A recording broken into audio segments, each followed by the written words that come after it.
I can record it in my computer itself. If you want, I can give you the permission. So, Kirtan. Okay, Kirtan, you have recording permission. Yes, sir. Done. Good evening, sir. Yeah, good evening.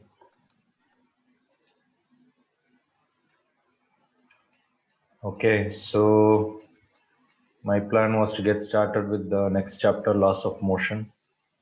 Right. So let's see.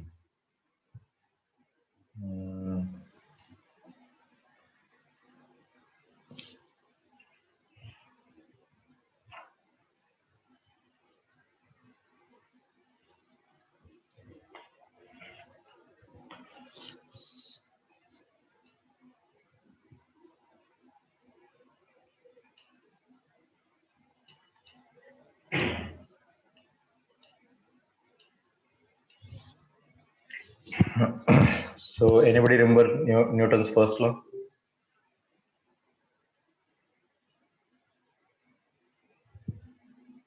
What does Newton's first law say?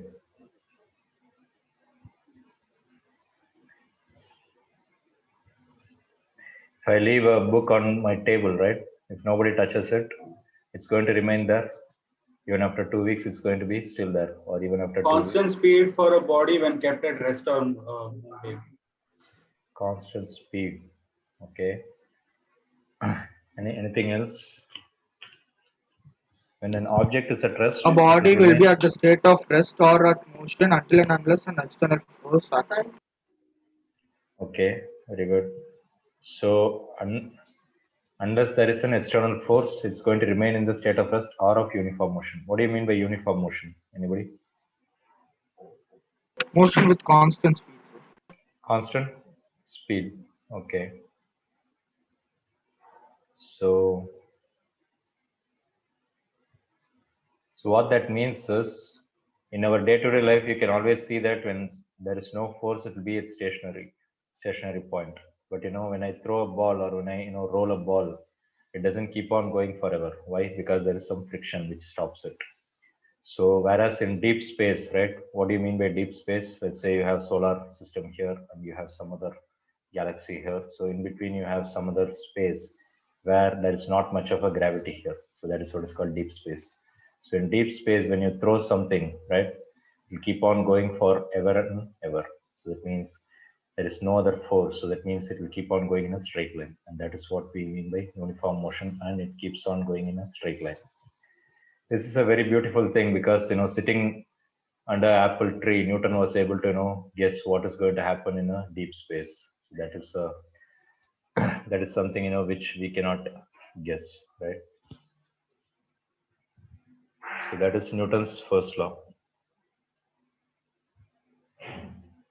What do you mean by inertia?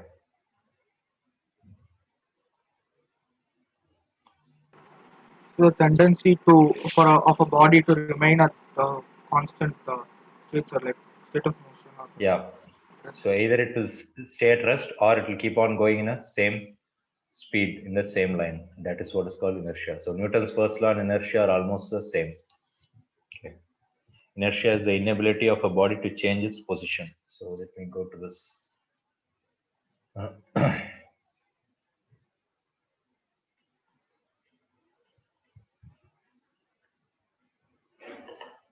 So look at this.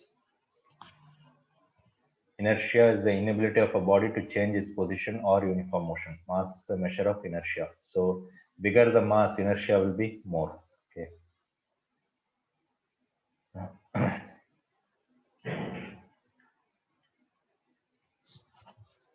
So that is first law. Newton's second law. Anybody remember what is Newton's second law? So I think its force will be equal to the change in momentum in a unit time. Is equal to Because change in momentum. Is that correct or any corrections? Anybody? Correct, sir. That is. Correct? Yeah. F equals m. Divide by F time. equals ma. Yeah. F is equal to ma is the final result. So I'm asking about the statement. So the Newton's second law says that force is proportional to rate of change of momentum. Okay. So you folks missed the rate. So rate of change of momentum means F is equal to mv minus mu divided by the time taken. So rate means divided by time. Okay. The proportionality constant. So whenever there is proportionality, we'll bring in the proportionality constant. Okay. M is, we are assuming that the mass is not changing. So that means M is kept outside. So V minus U by T. What is V minus U by T? Nobody knows. Change in velocity by time. Acceleration. So we have been saying F is equal to ma, but what happened to the K? Anybody?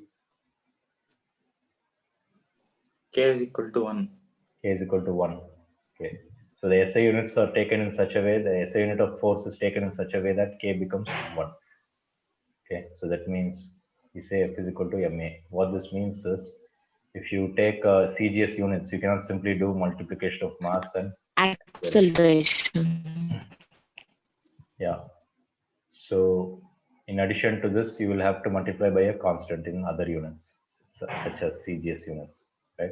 So keep in mind F is equal to ma is true only in SI units.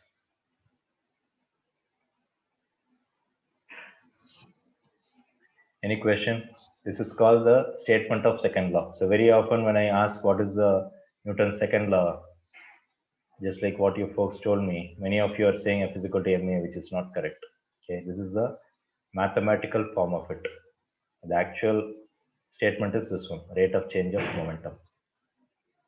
Okay, so if they ask you what is the statement, you have to say this. From this statement, we are deriving F is equal to ma. Any questions? Can I move on? Copy it.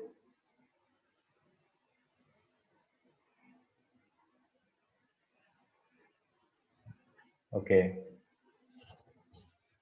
Newton's third law.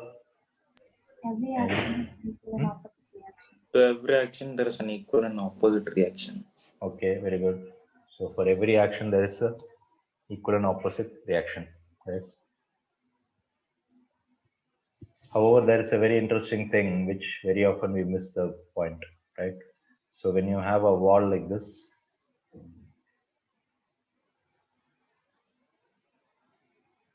and let's say if I throw a ball, so the ball is giving a force on the wall, the wall is giving a force on the ball. So because of that, the ball is going to come back. And that is what we call as equal and opposite. But the important point to note here is there are actually two objects. Okay, so this is ball and this is wall. So the force acting from the ball to the wall is equal to wall to the ball. Okay. In other words, if I say there is a 5 kg mass here, if I apply 5 Newton this way, if I apply 2 Newton this way, what will be the resultant here?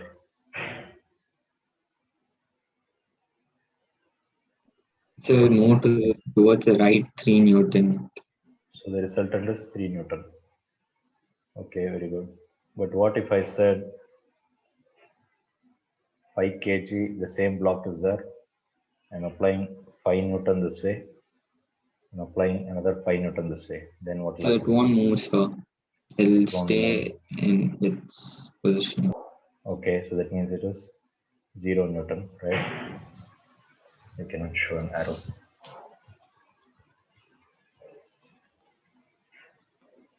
So now my question is, when you say the forces are equal and opposite, it becomes 0. My question for you is, you said Newton's third law, equal and opposite. So the ball is giving a force and wall is giving a force. So equal and opposite. Then how come the ball is moving?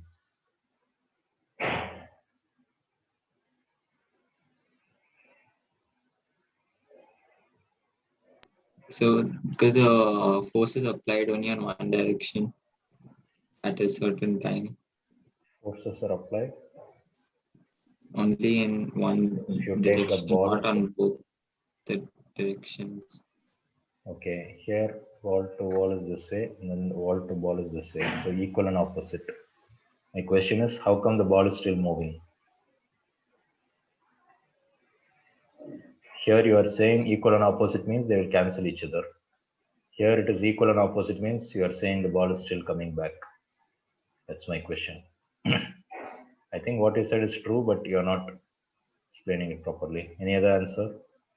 So is it because of gravitational force? Gravitational force? No. We're not talking about So when gravitation it here. hits the wall, the person giving force cancels The out wall and also exerts a force. What's that? Veer, what were you saying? so when the man throws the ball, after it hits the wall, the force given by the man cancels out, and that same force is applied towards the ball in the opposite direction. Okay. Any other answer, Chaitanya? I meant to say that the wall also exerts a force. That is, as the ball exerts, the wall also exerts. Okay. So I think what both of you are saying is somewhat correct, but you're not using the right word. What I'm expecting is, look at this. How many objects are here? One object or two objects? One, sir. One. Here, how many objects are there? Two, sir. Two. So it means one force is acted on the wall. So this force is on the wall. Ball to wall. Whereas this force given by the wall on the ball. So the wall is giving the force, which means it is force wall to the ball. So this force, right? Suppose if there were somebody pushing it this way, then both will cancel. If that's the case, the ball will not move. But that is not the case here. So this force was given on the wall. This force is given by the wall to the ball. So that means this is a very common error. You may be thinking, sir, how come the both forces do not cancel each other? So the answer is they're acting whenever you have two different objects, right? So the action and reaction happen at two different objects. So take it down. Action and reaction acts in two different objects.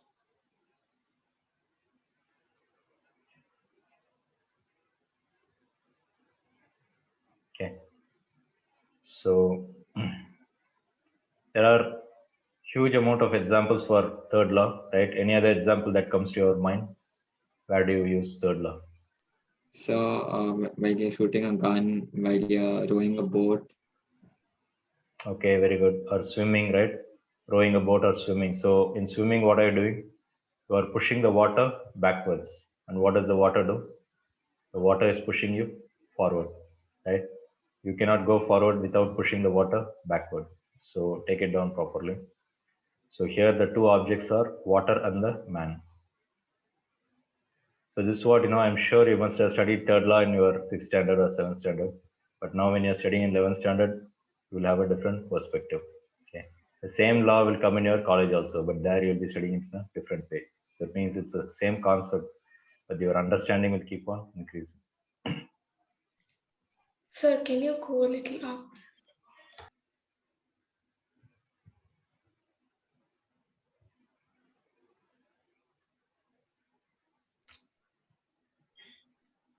After copying, let me know.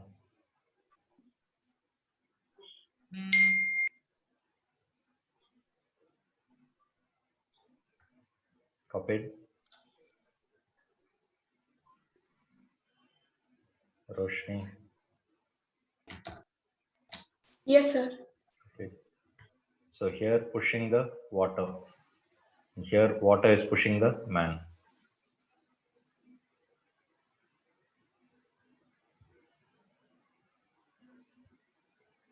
Okay.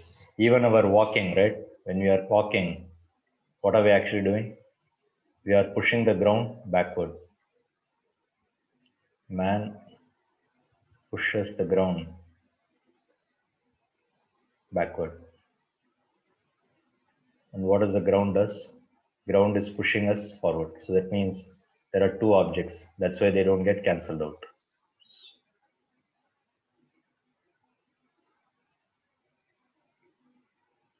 Ground pushes a man forward. Recoiling of gun, that's also a good example. So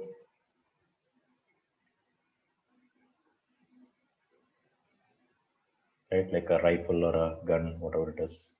So when the bullet is given some force from the gun, right?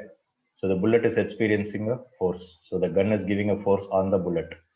So at the same time, the bullet will also give a force on the gun. So that is what is calling, what we call it as recoiling of gun.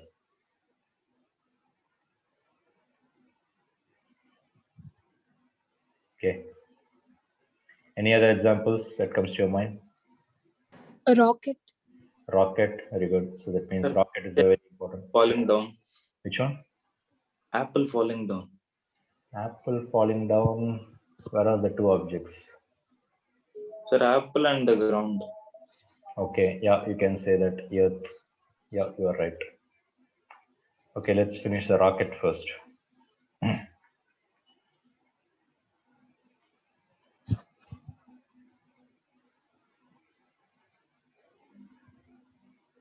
So what does the rocket do?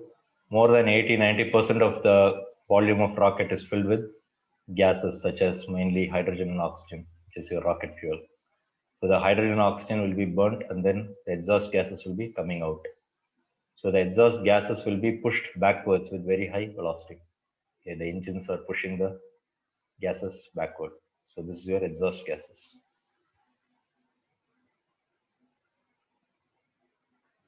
And what is so the rocket is pushing the exhaust gas.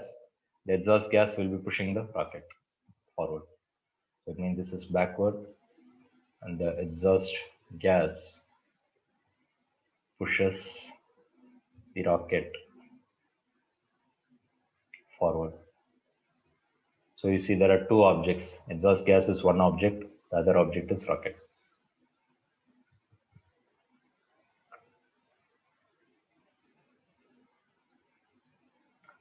So you were saying about earth and apple, right? So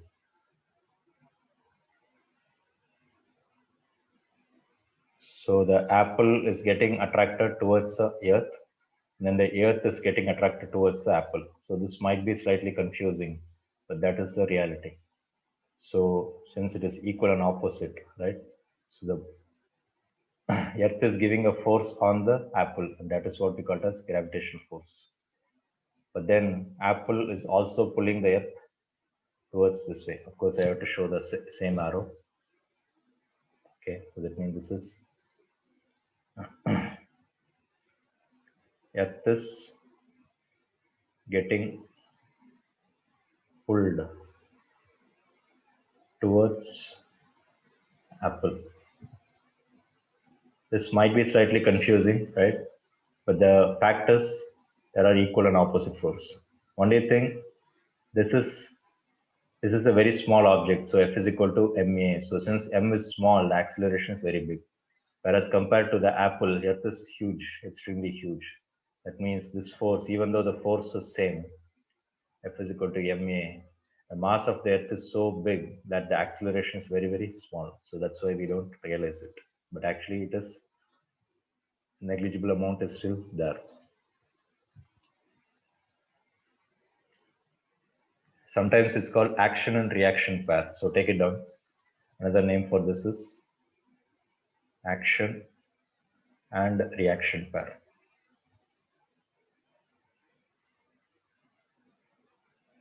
Another interesting fact is it sounds like, one is action and the other one is reaction, right? In reality, both of the things happen at exactly the same moment. So it's not like, this happens first and this happens next. Both are happening exactly at the same time. So even though we call it as reaction, it doesn't mean that, you know, action is happening first and reaction is happening next. So make a note, both happen exactly at the same time instant.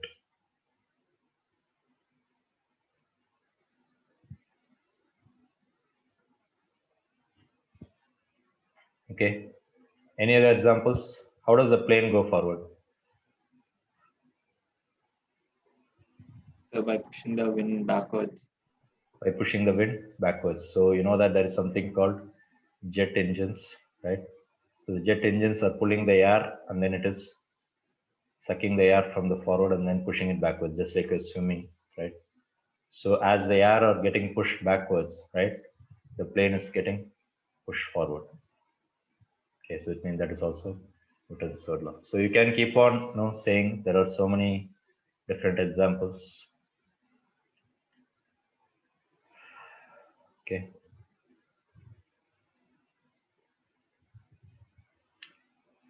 So that's about Newton's third law. Okay, let's come back to Newton's second law for a minute. Anybody still copying this? Take it down quickly.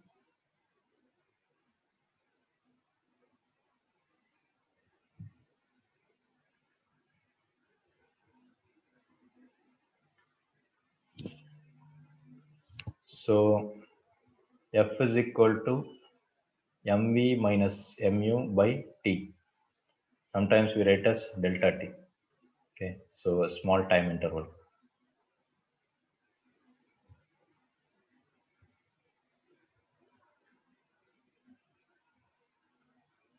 So we have a new term called impulse. So if I bring this over here, it's called impulse. F into delta t is your change in momentum. So if they ask you what is change in momentum, you should not say force, you should say impulse, because this is impulse, or impulse is defined like this.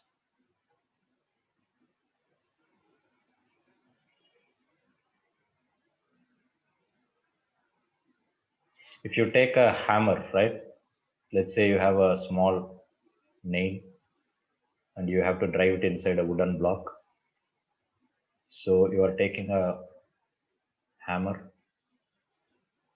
So will you keep it on top of the nail and will you keep on pushing this, or will you just give a very hard blow? You take the, you know, hammer to the back and then give a very hard hit. What will you do? Or will you just keep it on top of it and just keep on pushing? What do you think? Give a hard hit. Hard blow. So why? Because you want a very high force at a very small time. Okay, and this is a good example for impulse. Okay, so whenever you hear the word impulse, most of the time it will be small time, a very small time interval, something in the order of say milliseconds or microseconds. Okay, again I'm telling you some examples. It need not be exactly like this.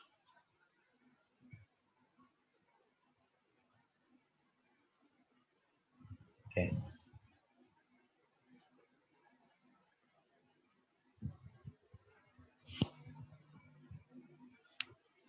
Somewhere in the previous chapters, we studied that suppose if I plot force and time over here, right? And as time goes by, the force keeps changing. So the force increases and then decreases, right? So listen carefully. Somewhere I already given you the basics here. So suppose if I plot velocity versus time, or speed versus time graph, what will be the area under the curve? Area is equal to, already forgotten. Area under the curve over here is the impulse. Area under the curve, impulse. Okay, yeah. Now I'm asking about this one. What is velocity time graph? Area. Displacement. Displacement. Displacement. Right?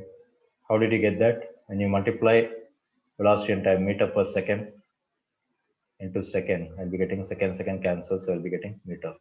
And that is why we say that it is displacement. So similarly, if I take the area under this curve, right?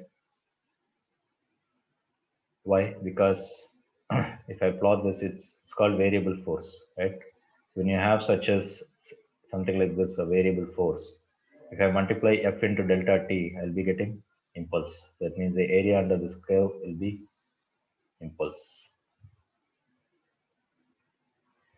So what this means is, if it was a constant force, it's easy, force into delta T. But if it's a changing force, right? What should I do? How to find the area? Anybody? What did you do in the previous topics? Average. Average? No. So when it used to be a straight line, we used to make suppose like if it's A straight what we line make, slope. we'll take the triangle, we'll make it as a triangle or a square or a trapezium, and then we'll use those area formulas to find the distance of the displacement. Okay, very good.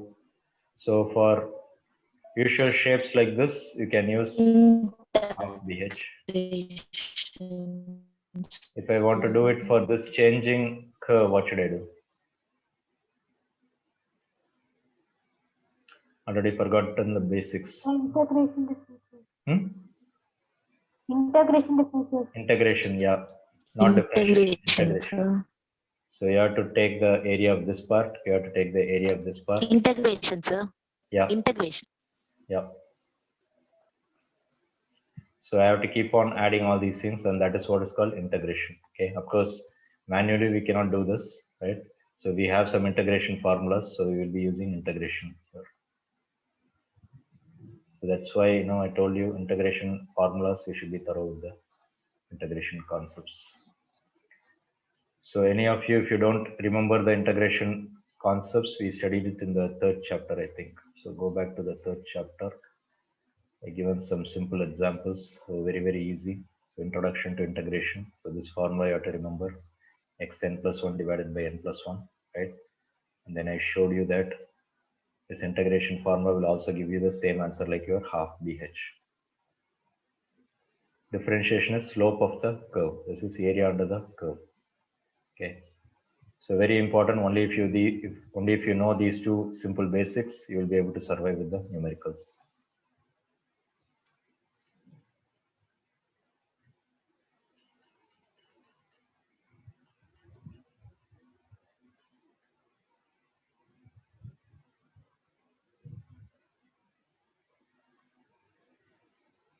Okay, so we talked about impulse, change in momentum, area under the curve is impulse. Okay.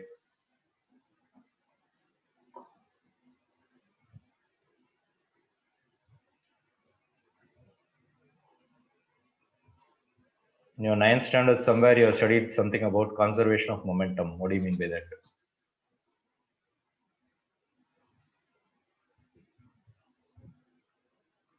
Conservation of momentum. What is momentum, by the way? Without defining momentum, we completed Newton's 2nd law. What is momentum? A force into acceleration. Force into acceleration. Force into acceleration. No. Mass into velocity. Mass into velocity. Mass into velocity. Yeah.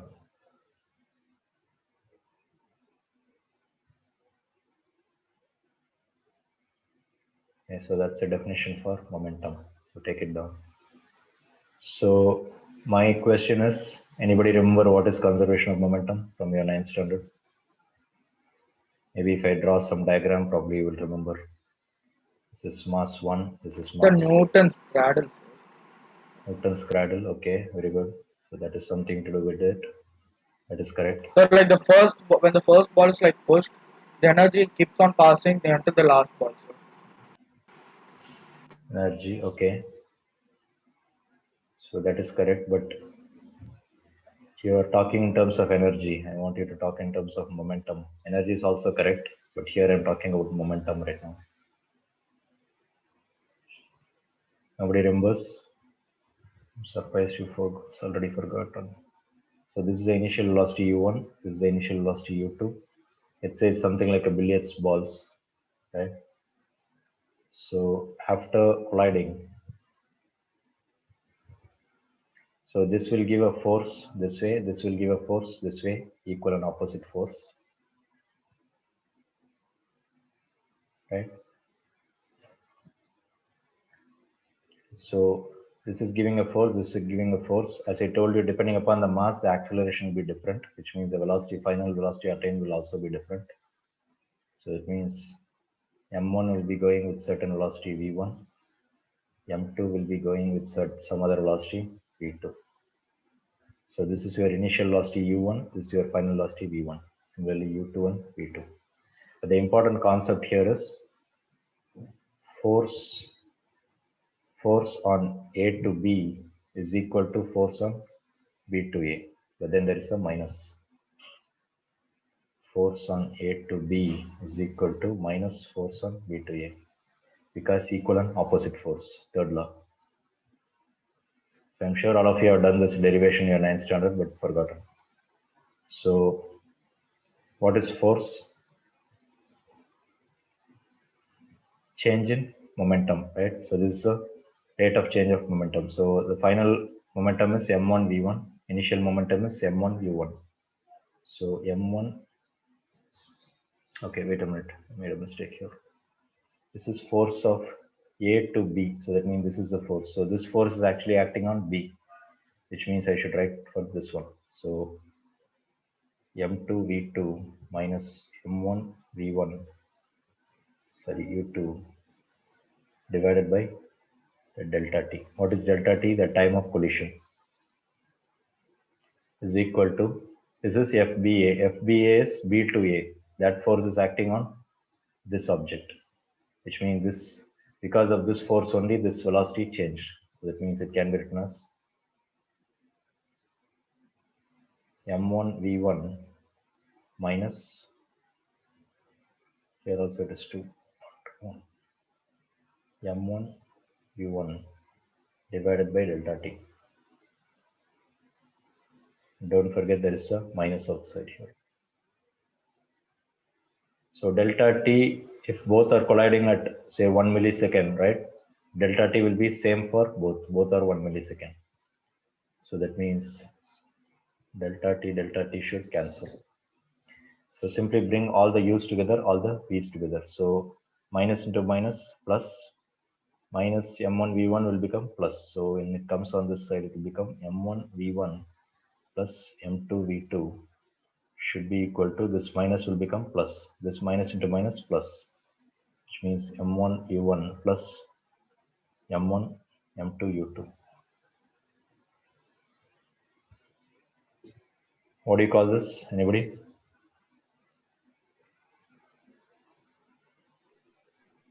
Momentum before and after. Yeah, very good. So momentum after is equal to momentum before collision. Okay, so take it down. Already studied this derivation in your 9th standard. It's just a revision. Anybody not following anything? So this is what is called law of conservation of momentum. Conserve means you're not wasting it, meaning what was earlier is equal to what is after. It's the meaning of conservation. So very often you're going to come across the word law of conservation of mass, law of conservation of energy, law of conservation of momentum, law of conservation of kinetic energy. We say law of conservation of energy is the most important law in physics. Okay, and all the other laws are based upon this basic law. So without this law, if you disprove this law, then the entire physics has to be rewritten. Okay, so far nobody has disproved this law of conservation of energy. Energy can neither be created nor be destroyed.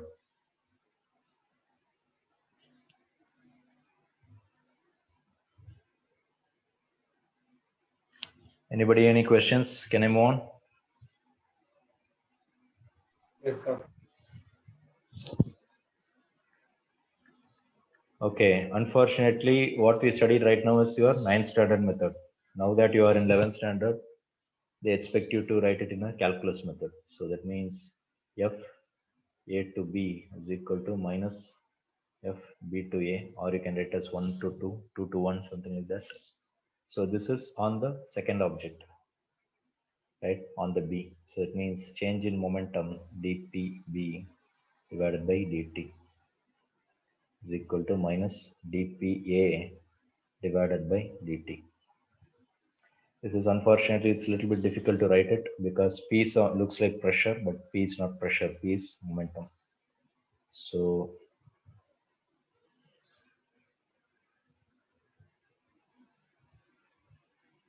let me rewrite this dpb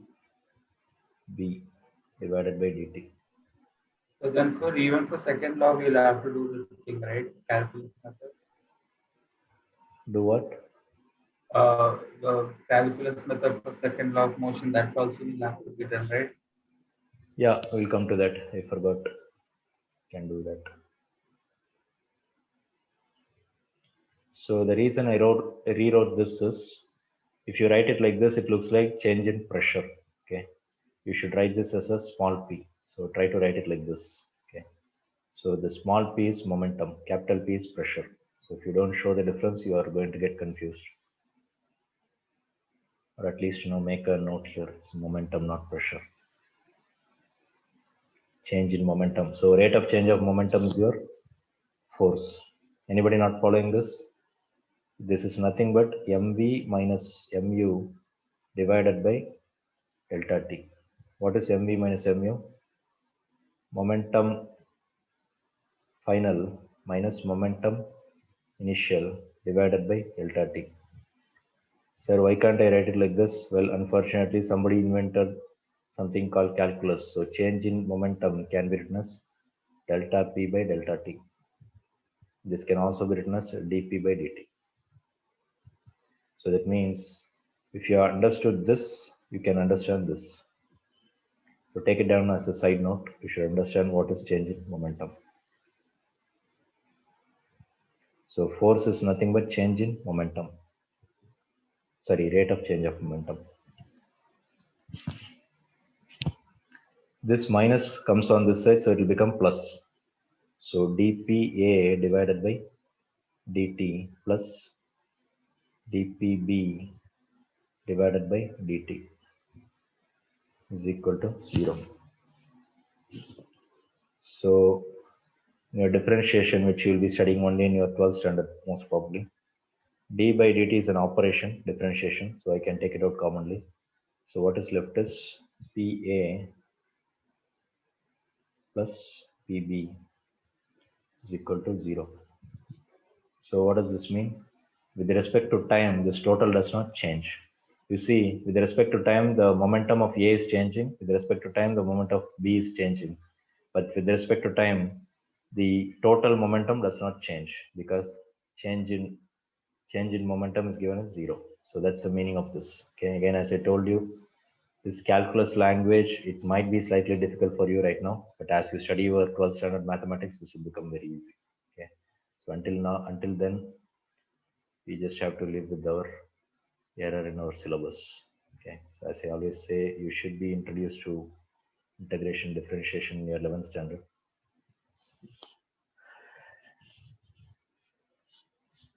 So we have it in 11th, sir. Sorry? So we have integration and differentiation in 11th. Yeah, so the ISC folks, you have a little bit of differentiation integration, which is very good, but I think it's coming later, right? Second volume or something. Yes, sir. Okay. Unfortunately for CBSE folks, you don't have that. Okay, that's why it's a problem. ESC, it's better, a lot better. Okay, so what this says is the total momentum does not change with time. So take it down. That's the meaning of this calculus equation.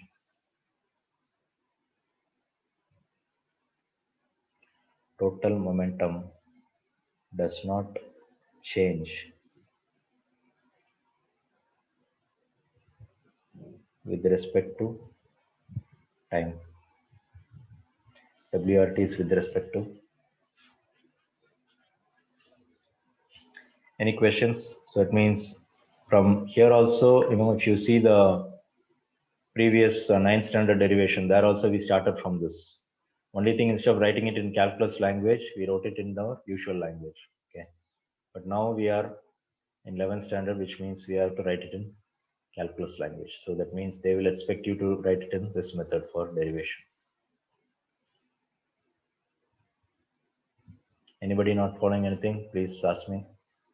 If it's slightly confusing, nothing wrong in it because you don't know the mathematics. So if you have doubts, please ask me.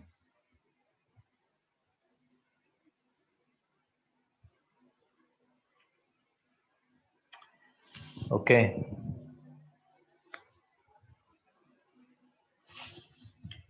Newton's second law, what you said is true. So we didn't do the calculus method. So let me go back to that one. So Newton's second law, we found this one. Maybe I have some space here. Let me write it over here. So go back and take it down. F is equal to, what is the rate of change of momentum? So F is proportional to rate of change of momentum, which is dp by dt. Okay. Whenever we have proportionality, we bring in a proportionality constant, dp by dt. So d by dt into mass into velocity. Mass, I told you here, we are assuming that the mass is not changing. So the mass can be kept outside. I'll be getting dv by dt.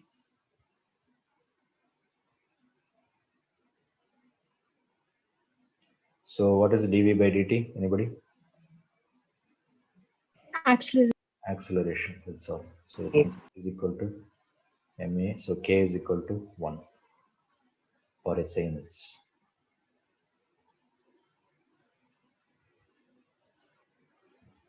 So here the important point is this and this are same. Okay. So this is your 9th standard. This is your 11th standard. That's all. So if you understand, if you study them, back to back, it will become very easy. So don't try to study this separately and this separately. So if they ask you the derivation, I would recommend you to follow this method. Okay. Of course, for your understanding, this is also good, but in exams, they may expect you to write this one. Sometimes if you write this, they may reduce the marks. So better write this one. And if I want to write the vector symbol, I can write y because force is a vector. This is momentum is also a vector. Mass is not a vector, which means I should not put an arrow. Velocity is a vector. Mass comes outside.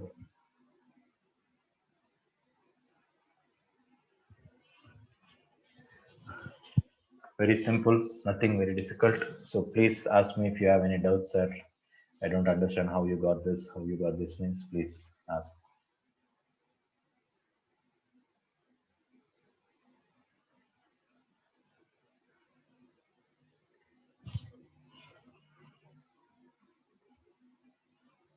Okay, no doubts.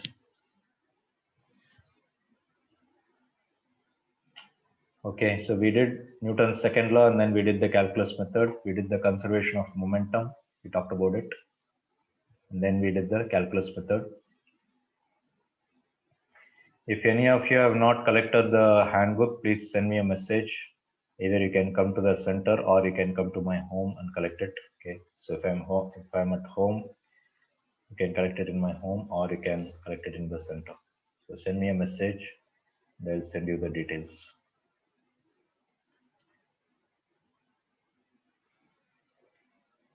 Okay. This one, what is the area under the curve? Area under the curve is nothing but integration. So you see, I'm integrating f dot dt. So this is something like your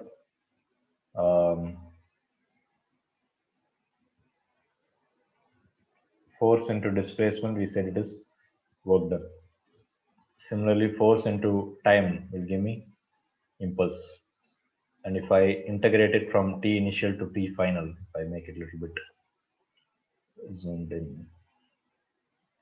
So this is t initial, t final. So if I want to find the area under this curve, I should do p final minus p initial is equal to integral of ti to tf. So you have to integrate from t initial to t final, f dot dt.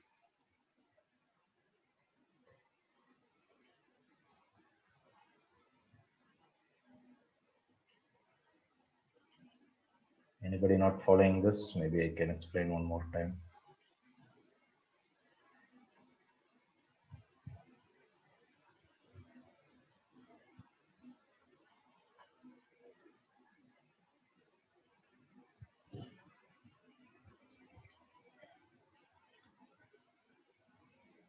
So if I draw a small rectangle over here, if I keep on drawing this, so that is what is your, you have to add all the area here. So that is what is represented as integral of f dot dt.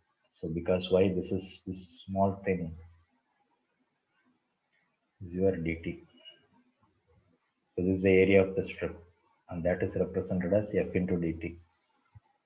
Why? Because this is f, this is dt. What is area under the bar here? F is the height, dt is the base. So area of the rectangle is f into dt. But like that, I have so many different bars here. So that means I have to add all these things.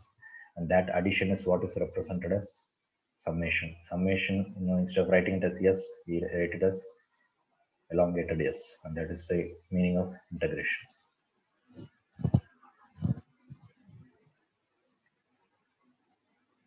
And since we know that impulse is nothing but change in momentum, on this side I can write as Pf minus P initial, final momentum minus initial momentum.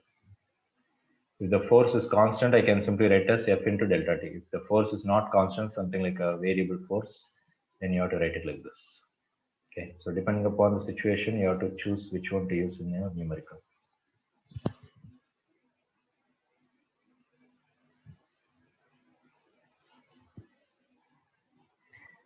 Any doubts, anybody?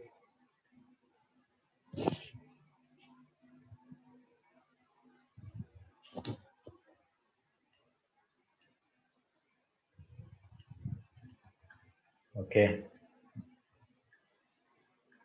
Let's see what else can we talk about. This also you have studied in your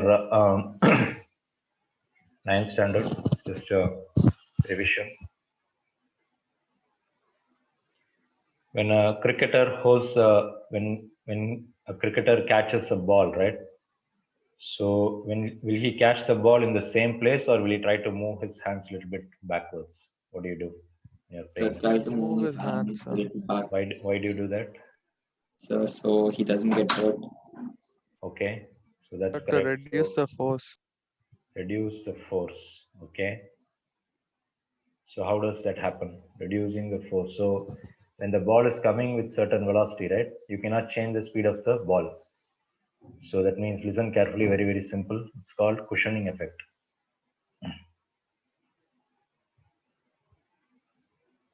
So I'm sure all of you have studied this, but I don't know if you studied it in this formula method. So F is equal to mv minus mu by delta t. So when the ball is caught in the hand, what is the final velocity? 0, so if he doesn't move his hand back. So when you hold it in the hand, right, when you stop the ball, the velocity is 0.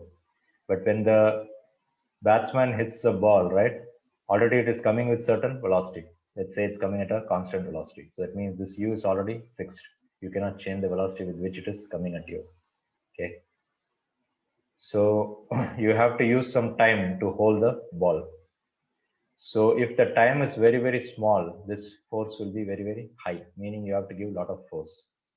So when you give a lot of force to the ball will also give you a lot of force on your hands. And that is what we call it in our terms. We don't call it as force, we call it as pain. Okay. When there is too much of force acting on our hands, we call it as it is pain. Okay. So that means when delta t is small,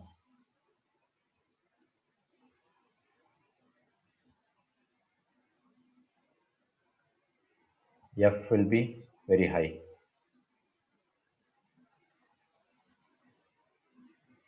So that means, as I told you, you cannot change this, you cannot change this. What is that you can change? The only thing that you can change is how much time it takes for you to bring the ball to a stop. So you can hold the hand here and then hold the ball immediately, or you can push the hands a little bit further backwards. So it means the delta t is increased. So when the delta t is increased, right, this value will decrease because this is already fixed. So this value will decrease.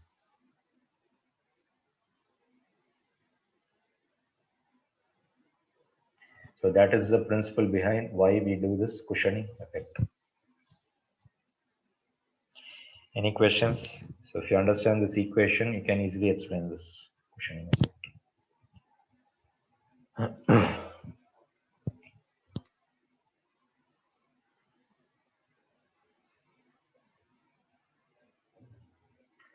If you take, let's go to the next topic. I mean, next example. So we are still under cushioning effect, right? So when you are the batsman, right?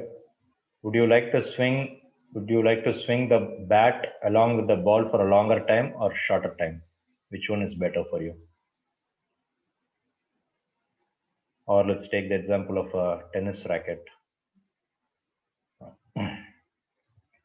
So you must have learned something called swinging the racket, right? So the ball is touching the racket, but you want to, touch the ball for a longer time. Do you like to have longer time touching the racket or less time? What do you think? Longer A time, little sir. more Longer time. time. Why? So because when you just touch it, the ball will just go somewhere, sir, without control. Okay. So it increases the force. It increases the force. Okay. Is that so? Let's see. F is equal to mv minus mu by t. Okay. Imagine that the ball is coming at you and then it is stopped for a moment and then it is going back, right? Only after stopping it can change the direction. So it means the initial velocity is 0. But then when you hit it with the racket, right? Would you like the ball to go at a higher velocity or lower velocity? I also. Higher velocity, right? You would like to go at a higher velocity, whether it is cricket or tennis. You want the ball to be going at higher velocity. That means this you want high velocity.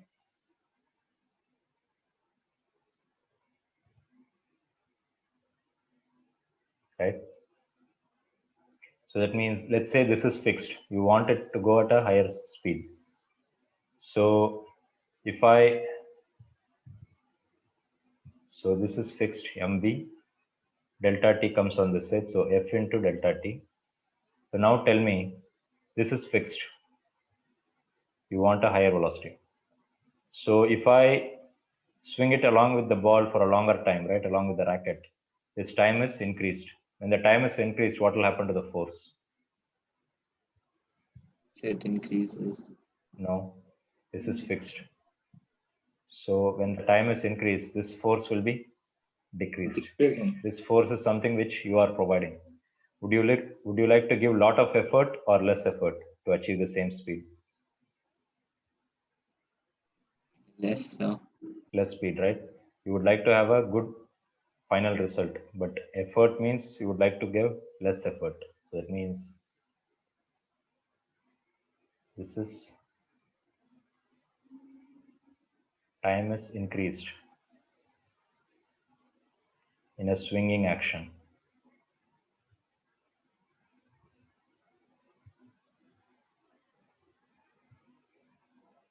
Which means the force will be decreased. There I said it is pain. Here I would say it is effort, how much effort you are putting. So to achieve the same speed, if I swing the racket in such a way that it is having more contact with ball, more time of contact, then this will be higher, this will be less. So effort will be reduced. And that's what we prefer. Okay. So take it down properly. If you study along with this formula and understand this, it's very easy. Here I told you are bringing it to a stop. So that means the initial velocity with which it is coming at you is you cannot change.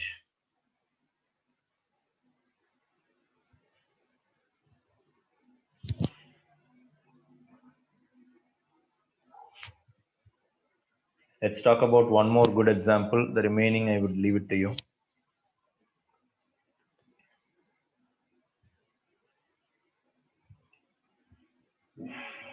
So in driving, you have the steering wheel, and you know that there's something called airbags. So in case of an accident, the airbag will be coming out like this, right? So, but still this guy will be hitting this because of the inertia, right? So you're going at say, let's say somebody is going at say 100 kilometers per hour. So that's a lot of inertia. So that means the car might have come to a stop, but your body will still be moving at 100 kilometers per hour. So that means this guy will be going and hitting this airbag. Okay. So what is the cushioning effect here? Anybody? Why do you need a airbag? Or how would you explain To that based on decrease the Newton's second law? force Hmm? that the person, to decrease the force Increase of the the force. person When you hitting go, the cars. if the steering, when you don't have this airbag, this guy will go and hit the steering wheel. So is that good or bad? So that's bad. So that force which you are experiencing, is it pain or effort? Pain, sir. Pain. That means F is equal to mv minus mu by delta t, right? After everything is over, right, your body should come to a stop. So that means the final velocity is zero, just like the cricket ball comes to a stop. This has to be zero. But already you are going at a certain speed, 100 kilometers per hour. So you cannot change it suddenly, right? So in case of an accident, right, what will happen is you have to come to this point. This cannot be changed. What can be changed? This is the pain which which a person will experience when he hits the steering wheel directly. So what are we actually trying to do? Are we increasing the time or decreasing the time? Increasing the time. Increasing the Increasing the time. time. Yeah. So that means, so when you have a airbag which is opened up like this, so it will give you a cushioning effect where by the time you reach here it will be a lot of time. Again, it's not going to be like 5 seconds. It's going to be something like say 2 seconds probably, or less than 1 second or something like that. But if you don't have this airbag, then what will happen is you'll be hitting this in microseconds. So that microseconds, so this value will be very, very high. So basically we are trying to increase the time.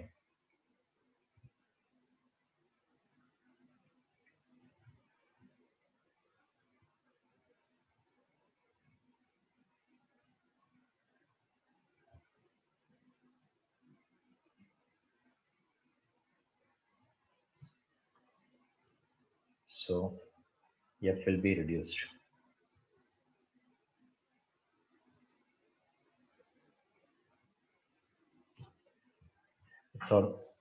So you can keep on giving a lot of examples. I think I have given some more examples here in the handbook. So you can go through it. You can make some sense out of it using the same methodology. Okay, jumping on the cushioned floor as compared to the concrete floor. So if your knees are hitting the concrete floor, what will happen? The entire force is acting on your legs suddenly. Whereas when you have something like a bed or something, the cushioning effect is increasing the time. So the time taken to come to a stop is increased, which means it's called cushioning effect. Even bending the knees, right? When you bend the knees, you are actually increasing the time to come to a stop. Hitting the airbag of a car during an accident, yeah, we talked about it. Any questions so far? So far we have done Newton's first law, Newton's second law, third law. And then using Newton's second law, we did this derivation of physical to ma, then impulse, then conservation of momentum from Newton's third law, then calculus method, right? And then we tried to understand cushioning effect. Okay, all these things I would say already studied in your 9th standard. It's just a revision. Okay, now a very, very important concept.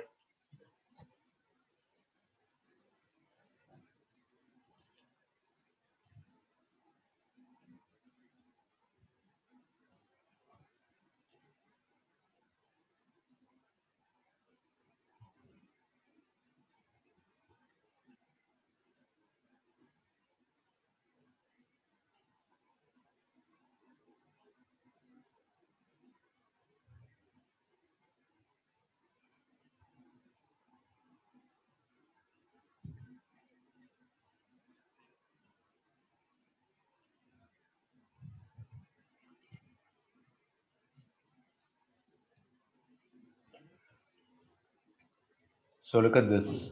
When you have a block kept on top of table, right? You know that the weight is acting downwards.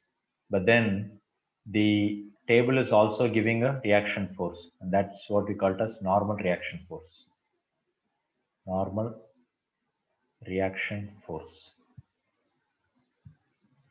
If I keep this 5 kg block on top of a paper, let's say this is a paper. Okay. So if I keep this 5 kg block, will it be holding there or will it fall down?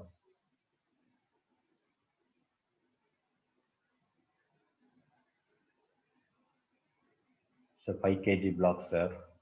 Then keeping it, I'm holding the paper somewhere here. It'll fall down, That sir. will fall down, sir. How come it's standing on the table whereas it's not standing on the paper? Why? So because the table also has enough weight to carry the 5 kg blocks, sir, but paper doesn't. Okay, so somewhat correct. So basically, you said weight of the table, but instead of weight, you can say that, a normal reaction given by the table, right? That is what is holding the block. So that means weight is acting downwards, but nobody is giving a normal reaction force. The paper is not able to provide the required normal reaction force. So it means the normal reaction force is very small or it's almost zero in the paper. So that's why this falls down. Why? Because this is bigger and this is smaller. Whereas in the case of a table, so if I keep a 5 kg block, so the weight is acting downwards, and then the table is also giving a normal reaction force. So since these two are equal and opposite,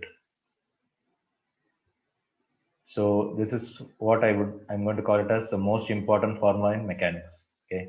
Again and again and again, you're going to be using this formula everywhere. Okay. So the most important formula in mechanics is sigma F is equal to ma. Okay.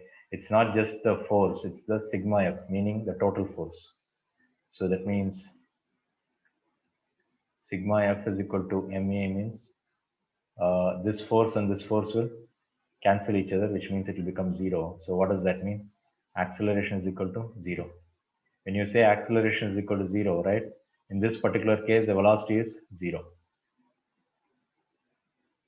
So remember, whenever we say acceleration is zero or net force is zero, don't think that it is stationary. Okay. When we are talking about Newton's first law, somebody said, and since the forces cancel each other, it is stationary. Well, that is true in some cases, but not always. Okay, we'll talk about that here. So it means when I say acceleration is equal to zero, velocity can be zero or velocity can be constant. So this is a bit confusing. This is all of you can understand this. An acceleration is zero, velocity is also zero. But when you are going at a constant speed in a highway, let's say you're going at 100 km per hour, right? So you are not pressing the accelerator, you are just holding the accelerator, which means the acceleration is zero. Why? dv by dt, change in velocity is zero, which means acceleration is zero.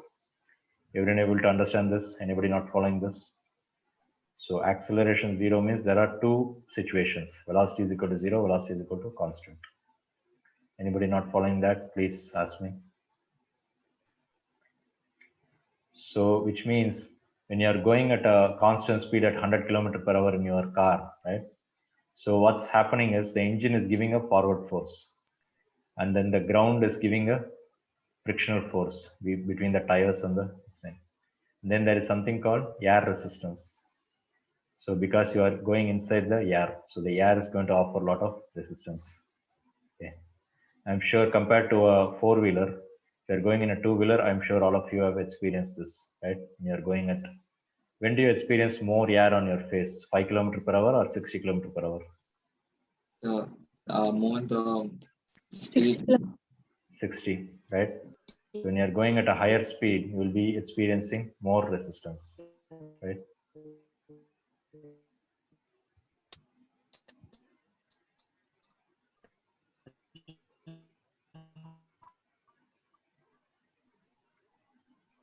Let's say in the two-wheeler, right?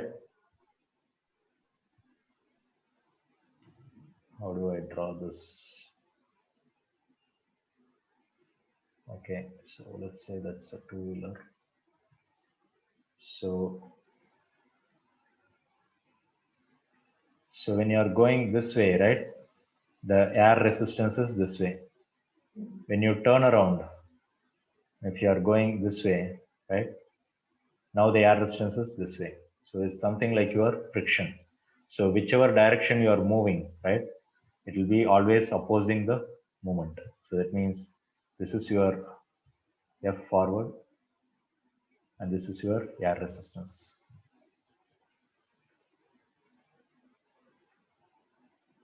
This is your F forward, whereas this is your F air resistance. I'm sure when you turn around and go, your air is not going to push you backwards from the back. That's not going to happen, right? Maybe because of the wind, sometimes you will experience that, but I'm not talking about the wind here. I'm talking about a still air. And the air is still, even then, you know, when you're going at a certain speed, you will experience some air resistance. And that is what we are talking about here. Okay, everyone following that? I'm not talking about the wind speed. I'm talking about the air resistance, the still water or still air.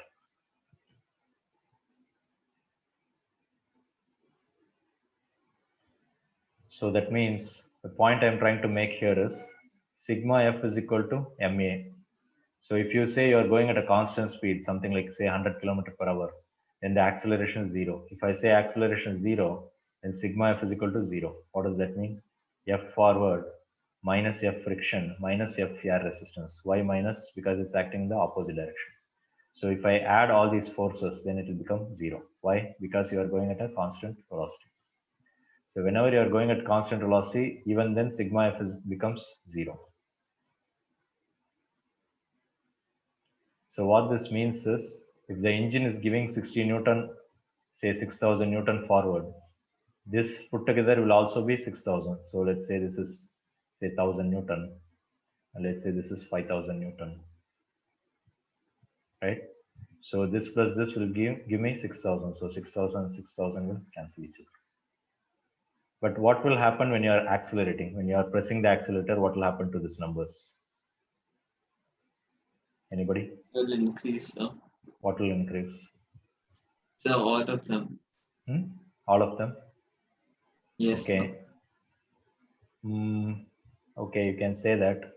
But when you are accelerating, right, you are increasing the speed. When you are increasing the speed, this is not constant velocity anymore. Do you agree? That means Yes. what you said is true. This is also increasing. This is also increasing. But then this is increasing more than this. Only then you can accelerate. If this becomes say 7,000, if this becomes 6,000, 6,000 plus 1,000 is 7,000, which means again you'll be going at a constant speed, at a higher speed. But then if you want to accelerate, this force will be more than this force. Okay, bit confusing, don't worry about it. Okay, as you do some problems, I think it will make more sense. What I'm trying to say here is, as you go to higher speed, this value will also increase, but then this increase should be more than this increase. Only then it can accelerate, otherwise it cannot accelerate. The engine has to give more force than the resistance.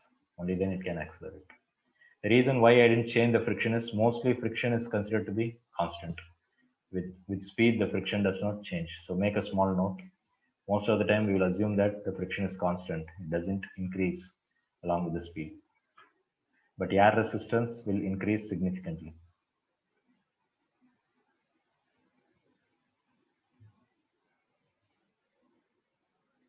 Have you seen the bullet trains? Have you seen what's up? Bullet trains? Yes, so they have like a very aerodynamic force at the front. Yeah. So why do they do this? Because when you're going at a very high speed, something like 500 km per hour, right? So the air can go smoothly on the top, so that there's no turbulence between the ride. Okay. And it can go glide, like you can say glide a bit smoother. Yeah. So even if you see the sports cars, right? Even if you see your BMW, those kind of cars, it's been designed in an aerodynamic shape, right? So Wind tunnel test. What's that? They do the wind tunnel test. Yeah. So the shape of the car is kind of aerodynamic. Why? Because the airflow will be so nice that it's not going to cause so much of air resistance. Of course, there will always be some air resistance, but you can try to reduce it. Okay, that's what automotive engineers, they have to work on this. Fluid mechanics, all these things will come into picture. Okay, even the airplanes, bullet trains, right? If you see the bullet train nose, it will be like pretty long, something like this. So all these things are done to reduce the air resistance.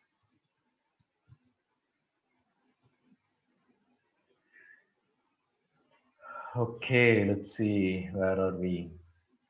Okay, so I think we finished quite a bit today. So we'll stop here. So your homework is to study up to this. These are also easy stuff. So before coming to the class, if you take some 5-10 minutes and read through this and come, it will make more sense. Okay, so try to read through this. If you understand even before the class, it's even better. Okay. So this is not only for tomorrow, next class, just before every class, I would recommend you to go through this and then come. So you know that what are the topics we are going to go through.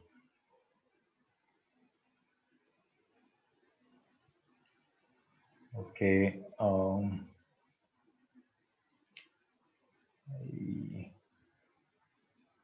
Saran, you alone remain. Others, if you have doubts, you can stay back. Otherwise, you can leave. Okay. Saran, Prakash, stay back. Thank you, sir. Thank you, sir. Thank you, sir. Thank you, sir. Thank you, sir.